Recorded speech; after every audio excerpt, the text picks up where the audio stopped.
आखिर हनुमान जी ने ब्रह्मचारी बनने का फैसला क्यों किया था? आइए जानते हैं ये पूरी कहानी को। पूरी कहानी को सुनने से पहले चैनल को सब्सक्राइब और वीडियो को लाइक करना ना भूलें। अब आइए सुनते हैं। हनुमान जी भारतीय धर्म, संस्कृति और भक्ति परंपरा के एक ऐसे महावीर हैं जिनकी पूजा त्रेता युग से लेकर आज तक की जाती है। वे शक्ति, ज्ञान, भक्ति और विनय के प्रतीक हैं। उनके ब्रह्मचर्य का विषय कई भक्तों और विद्वानों के लिए जिज्ञासा का विषय रहा है। आखिर क्यों, जब वे इतने सामर्थ्यशाली थे तब भी उन्होंने विवाह नहीं किया? उन्होंने ब्रह्मचारी बनने का निर्णय क्यों लिया? इस प्रश्न का उत्तर हमें उनकी जीवन यात्रा, उनके कर्तव्यों और उनके आदर्शों में मिलता है। हनुमान जी का जन्म और प्रारंभिक जीवन के बारे में आइए जानें। हनुमान जी को पवन पुत्र, केसरी नंदन और अंजनी सुत के नाम से जाना जाता है।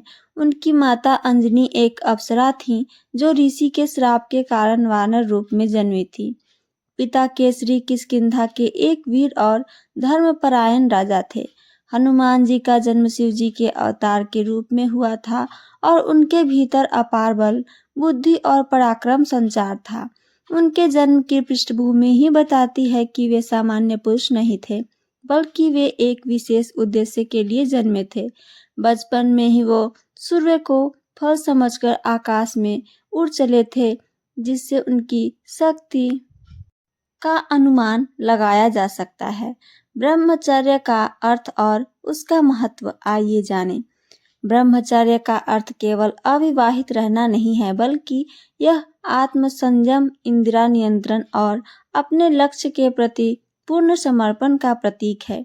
यह जीवन का वह चरण है जिसमें व्यक्ति अपने समस्त कर्मों को एक उच्च आदर्श की प्राप्ति के लिए समर्पित करता है। हनुमान जी ने ब्रह्मचर्य को न केवल एक जीवन शैली के रूप में अपनाया, बल्कि इसे अपने अस्तित्व का अभिन्न अंग बना लिया। हनुमान जी के ब्रह्मचर्य धारण करने के प्रमुख कारण आइए जानते हैं। भगवान श्री राम के प्रति अटूट भक्ति। भगवान जी का संपूर्ण जीवन श्री राम की जीवन और भक्ति के लिए समर्पित था। वे अपने आराध्य के प्रति इतनी गहरी भक्ति रखते थे कि उन्होंने संसार के समस्त अन्य मोहों को त्याग कर दिया। उनके लिए श्री राम ही उनके माता पिता, गुरु, मित्र और आराध्य थे। वाल्मीकि रामायण, तुलसीदास जी की रामचरितमानस और अन्य ग्रंथों में यह उल्लेख मिलता है कि हनुमान जी ने श्री राम की सेवा के लिए अपना सब कुछ अर्पित कर दिया था। वे किसी भी सांसारिक बंधन में नहीं पड़ना चाहते थे जो उनकी सेवा में बाधा डाल सके। शक्ति और योग का नियंत्रण। हनुमान जी महायोगी थे, उनके अंदर अपार शक्ति थी, लेकिन वे इसे नियंत्रित रखते थे। योग और तपस्या में ब्रह्मचर्य का बहुत बड़ा योगदान होता है। यदि वे विवाह करते तो उनकी शक्तियों का संतुलन बिगड़ सकता था। ब्रह्मचर्य के माध्यम से उन्होंने अपनी शक्तियों को पूर्ण रूप से नियंत्रित रखा और उनका उपयोग केवल धर्म और सत्य की रक्षा के लिए ही किया। माता सीता का सम्मान। हनुमान जी का हृदय माता सीता के प्रति अगाध भक्ति और सम्मान से भरा था। जब उन्होंने माता सीता को अशोक वाटिका में देखा तो वे उनका रक्षा के लिए पूरी तरह से समर्पित हो गए। उन्होंने कभी माता सीता को भौतिक दृष्टि से नहीं देखा, बल्कि सदा उन्हें मां के रूप में ही पूजनीय माना। हनुमान जी के मन में यह विचार था कि यदि वे ब्रह्मचारी नहीं होते तो उनकी निष्ठा और सेवा में कोई कमी आ सकती थी। वे यह सुनिश्चित करना चाहते थे कि उनकी भक्ति और सेवा में कोई सांसारिक आकर्षण बाधा न बने। तपस्या और साधना का मार्ग। हनुमान जी केवल एक योद्धा नहीं थे, बल्कि वे महान तपस्वी भी थे। उन्होंने अपने जीवन को तपस्या और साधना के मार्ग पर चलाया। ब्रह्मचर्य उनके तप का एक अनिवार्य हिस्सा था, जिससे वे अपनी आंतरिक शक्ति को और अधिक विकसित कर सकें। राम काज के लिए संकल्प। हनुमान जी का जीवन केवल राम काज, भगवान राम के कार्यों के लिए समर्पित था। वे हर क्षण श्री राम की सेवा में रहते थे और उन्हें अपने आराध्य के कार्यों के अलावा और किसी भी चीज की परवाह नहीं थी। विवाह या गृहस्थ जीवन उनकी इस सेवा में बाधा बन सकता था, इसलिए उन्होंने इसे त्याग दिया। स्वामी विवेकानंद और अन्य विद्वानों की व्याख्या। स्वामी विवेकानंद, तुलसीदास, वाल्मीकि और अन्य विद्वानों ने हनुमान जी के ब्रह्मचर्य की गहरी व्याख्या की है। स्वामी विवेकानंद ने हनुमान जी को पूर्ण ब्रह्मचारी और आदर्श योगी बताया है, जो केवल अपने आराध्य और अपने लक्ष्य की पूर्ति के लिए ही जीते थे। क्या हनुमान जी का विवाह हुआ था? आइए जानें।